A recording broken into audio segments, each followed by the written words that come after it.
Come on, I'll give you something to rap about. But everybody wants to clap about. Rat-a-tat-tat about.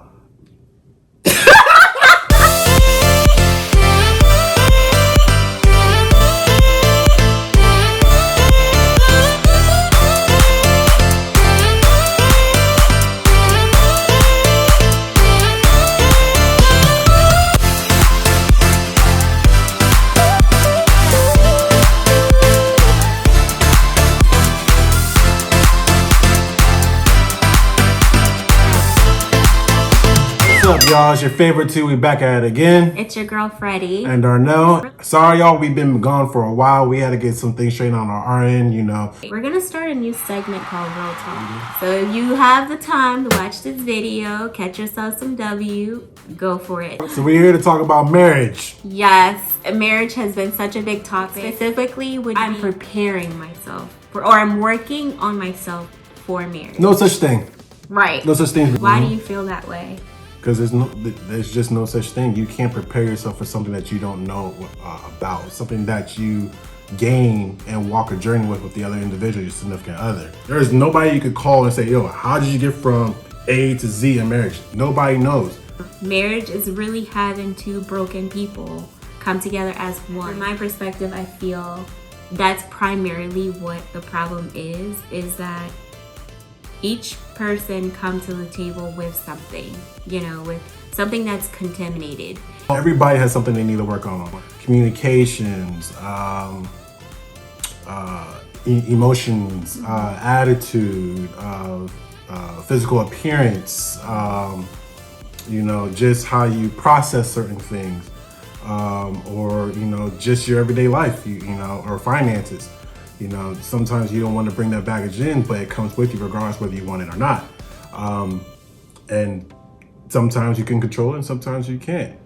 And there's a certain limit to where you can improve that on your own. But when you bring an individual and another individual together, everything becomes one. Whatever she has in her baggage or his baggage is the other person's baggage. Do you feel it is effective to work on yourself before you commit yourself to someone? Yes, to an extent. Okay, explain that. So let's say for men, right? You know how we do, you know, we go from one joint to another joint, you know what I'm saying? We do what we do. But when you find that one, it makes you want to do better. It makes you want to prove on certain things that you know you need to prove. So when you find out one individual, you know, you cut off all the other shawties that you don't want to talk to. Some, all right, not everybody's like that, all right, but some who are, you know, real, they will cut off everybody else for that one individual. Real talk. What about you? What's your perspective on that? I think I agree with you, but I also feel the part where it gets personal, like, oh, well, Darnell, you know, I got a lot of baggages and I don't want to say yes to you because I want to work on this. I want to perfect myself. I feel that's out the window for me because I'm always going to need to work on myself. And I think what I've learned in our marriage is triggers happen.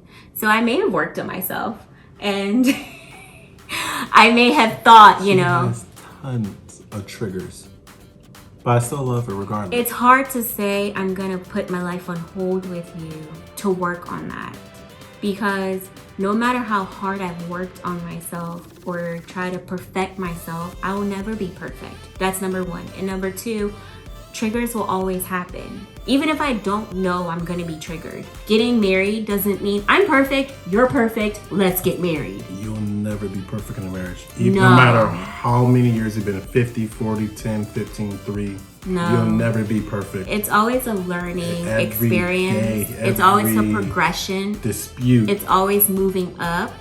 The key is togetherness. God first, God always, and togetherness. If you get to a stage in your relationship where you really get to know that person and you're like, you know what, this guy got a lot of stuff. You saw the realness was about to come out right there. This guy got a lot of stuff going on, but I can deal with it. Then go for it. prior to marriage, recognizing your flaws in each other, knowing you both have flaws, accepting each other's flaws. And if don't ever come to a marriage or some type of agreement, commitment expecting things or thinking it's going to be, when we get married, it's going to be perfect. That's going to backfire quick and it will turn ugly. And also, don't come to a marriage saying like, I can't stand when he does this, but maybe it'll get better. Nah. You have flaws. You have flaws. She has flaws. I have flaws. Everybody has flaws. It's whether you're going to accept the other person's flaws and if you can improve and grow with that person's flaws. That's what it comes down to. What you really just touched on, which I like, is it's not just the flaws that we were introduced to meeting each other. There's also flaws that develop because, you know, as you grow, you become new people. You learn each other's habits. You rub off each other's habits. There's new stuff that develops. So she starts acting like me. I start acting like her. Marriage is a beautiful thing. If you want it to be a beautiful thing, it will be a beautiful thing. If you want it to be a living hell, it will become a living hell. That's true. It's what you two, with those individuals, with those two, want it to be. What is one thing that you love about your marriage? That we can be 100% genuine with each other. What about you? I love that we can be extremely vulnerable with each other. We have been so honest with each other. That's a key, being honest. I remember telling you, Darnell, even if I'm gonna kill you, tell me the truth. Like, very hard. But that it is hard because that's rocked us a lot. You know, just be straightforward. Just be straightforward. It's easier just to blur it out and just say it. Just blur it out and say it. I mean, honestly, because trust me, she will drop kick me. I used to tell him I'm gonna find out anyways, so you might as well just let it just come from the source instead of me doing my FBI search. Because ladies, y'all know we be the best FBI agents when we need to find some stuff out. So okay, hater in the building, but that's cool. The number one thing that we consistently working on, and that's one thing that will forever be worked on, is communication. And I believe that she was better at communication than I was. I had a thing where I would shut down in communication. Like that was my defense mechanism. Like I would, once we got an argument and I knew whenever that happened and I sensed it happen, I either got out of the room to cool off, which was good, or I'll just be like, all right, you know what? Flip the table. I'm going to do something else right now. I'll talk to you when I'm ready to talk to you again. She helped me get through that process, that challenge, where I can now still get heated, but I will come back 5 minutes from now and be able to talk about the same topic. But communication, I believe, is the most, if not the top of the hierarchy when it comes to marriage. I, on the other end, was more so, I want to hear this. I like the challenge. You know, so if you going... You like the what? The challenge. So you like the challenge, huh? Yeah. So if you gonna challenge me, I'm about to challenge you back. Like if you finna sit here and go off, you gonna go ape on me, I'm gonna go ape on you too. Like don't look at me and think, oh, this little girl. Nah, we can square up. She lets us step up to the plate. We can square up. Like and she go don't underestimate me.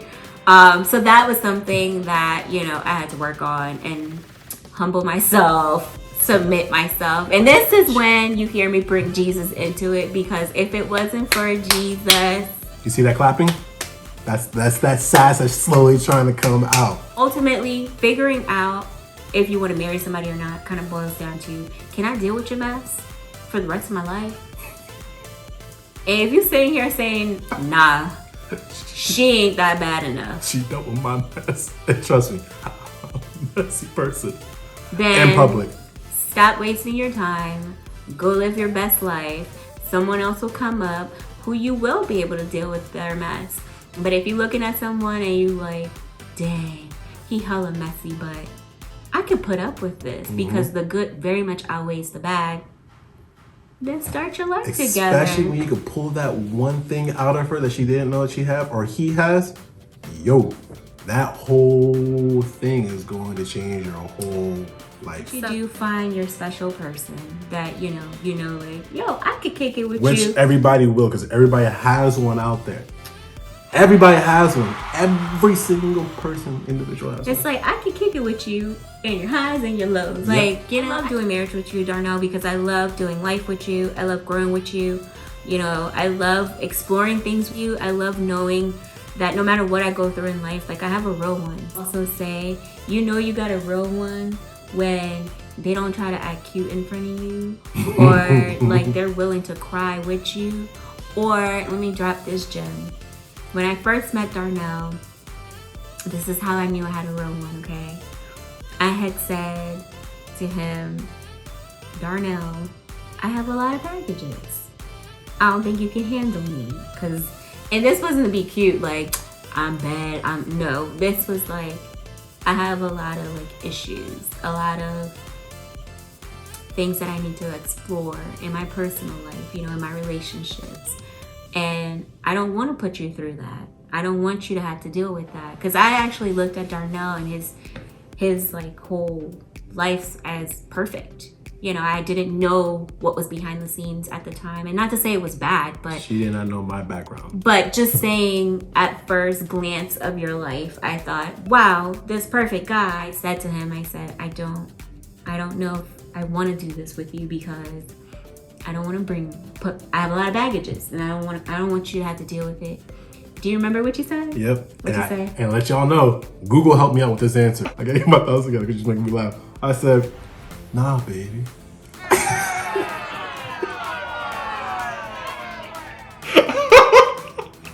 What I said was to her statement was, let me carry your baggage with you. I don't want you to carry your baggage alone. I'm here. I want to carry it because I see something in you. And then I said not even before, right after I hung up, thank you, Google. And then I said goodnight. Okay, we're going to cut that out. But real talk, you really did say that. Like, that was your response, that you wanted to. And I've never heard anyone say that to me. Like, no one had ever said, I want to be a part of your mess. Like, I want to help you with it. I want to go through it with you. And I said, then I got that actually told me this actually might be my husband. Like, all the men out there, if y'all trying to use my stuff, I'm gonna copyright that and trademark that, so you can't use that at all. Actually, we're here for them to catch a W. So why wouldn't you share that? First of all, it's a man thing, okay? But we're trying to have people catch a W. There we go. But they're supposed to. There you go. They're supposed to catch a W. There you go. But if y'all want to use it, though, I'm going to let the Wiley Gang use it, free of charge. I got y'all. Well, for me, though, there was definitely a time this was a real one. One of my closest friends, unfortunately, life ended short. I was playing college ball at the time, and things were not going smooth with me in my personal life, and I had to leave the school because of that. It got really bad. It went really south, and went to community college because of that, and didn't want to play ball anymore, and I didn't care about school anymore, and nothing. Literally, I was in a depressed, dark place, and this lovely lady over here, along with one of my best friends, really got me out of my place. But the one that was, there consistently for class-wise, was her. She got me out. I would literally lie in my bed, and she would call me first thing in the morning, be like, yo, get up for class. You got to get this class. So you got to get this class. And trying to get out of community college to go and pursue my degree, I still didn't want to go to school anymore because I was still, having this dark cloud over me. And she really helped me to get through this. And not only to get through it, she was willing to stick with me through it. That's when I realized that she was really there for me. And I would never forget that. Never to this day. And sometimes, you really need to be at your deepest, darkest place to find out who your real friends are, who's willing to be there for you. And luckily enough, I had somebody there with me, and I didn't realize I had somebody there with me and for me. Real talk. Yeah, thanks for sharing, Darnell. That was deep. We didn't realize it. So, if you had to choose, here's a question, pop-up question. If you had to choose, what is one of the best things you love about marriage that we have done together? One of the best things that I love about marriage, purchasing a house. I mean, yeah, why not? What about you? Anniversaries. Oh, see, I wasn't sure where you were going. Oh, no, you had a chance. It could be anything. And she chose the house. I chose anniversaries. The reason why I chose anniversaries is because we get to go and make a new memory and travel anywhere or do anything we want to do at that time frame, whether it's that day, that week, whatever we want. And that will forever be in my noggin. The key is don't search. Let the person find you. That's one. Two, become friends, you know, get to know them in a friendship. Don't rush. Yeah, we built a friendship prior to dating each other. You know, we got to know each other and like, we actually learned our habits and y'all, real talk, I slapped Darnell the first day I met him. Like, No, literally. The first day, and then the second day we met, she slapped me. I slapped him. And it wasn't a hee. No. If y'all want to know some of the most embarrassing things that I've done to her or that she's done to me, put in the comment section below so we can do our next video on that. Think of marriage as in a progression of life together. Like, we're constantly growing, we're constantly learning, and we're constantly building. Yo, that was well said. Yo, put in the comment section below. That was well said. Yo. That was smooth. I would have thought Google did that, but that was all her. That was straight off the top, yo. If y'all want me to rap for y'all, put it in the comment section below. Don't put it in the comment section, please. I'll give you something to rap about. But everybody wants to clap about. Rat-a-tat-tat about.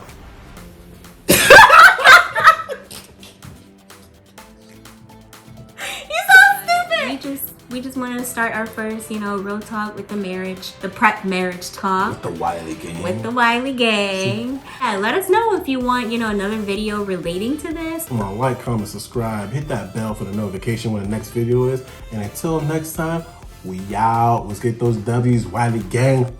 Thanks for watching.